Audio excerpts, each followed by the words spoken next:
Yan, magandang umaga sa magandang si Sheila.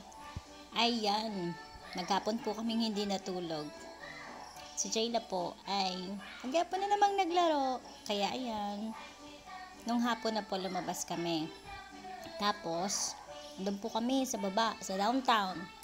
So, alam niyo na, downtown is tabing ilog. Nandun kami, nakikipaglaro si Sheila doon sa mga bata doon. Kaso nga lang po, maya-maya, nandyan po si Daddy G. Tinawag po kami.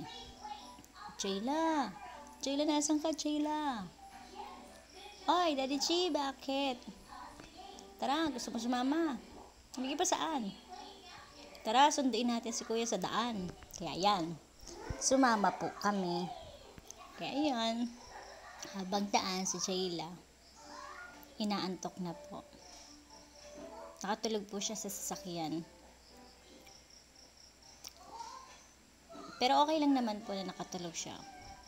Hawak-hawak po siya tiyang siomay. Kasi dumaan pa po kami dun sa Socorro Bayan. Nagpa-siomay po si ate. Ang libre po ng siomay. Itong si Jayla naman, ayaw pong umalis. Pumunta po to sa tindahan ng mga cellphone. Akala ata may pambili kami ng cellphone. Ba, gusto pang makipaglaro sa mga bata doon. Pikit-pikit na po siya dyan. Pero ang bait naman po talaga ng kaya yan, ayan. Oy, antok na siya. Kaya sabi ko, anak pa rin na. Kalungin ka na ni mama. Kaya pumunta na po siya sa akin. Kinalong ko na siya niyan. Tulog po siya. Kaya nung kami dumating, nakatulog din po siya. Tulog din po siya ng dating namin. Kaya, ang nangyari, siya yung nakasakay sa duyan. Tingnan nyo naman, nangagaw pa ng duyan. Siya ang nakaduyan, yung dalawang bata doon. Hindi. Tapos ayan, nung gabi na po kami nakauwi. Hindi na po nakapag-picture ng, syempre, kwentuhan po kami ng nanay.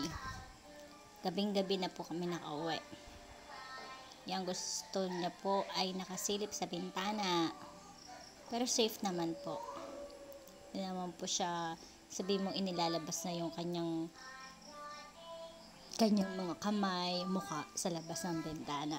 At eto po, nakauwi na po kami na ligtas at safe. Maraming salamat po sa patuloy na panonood sa mga videos ng anak ko. God bless us po.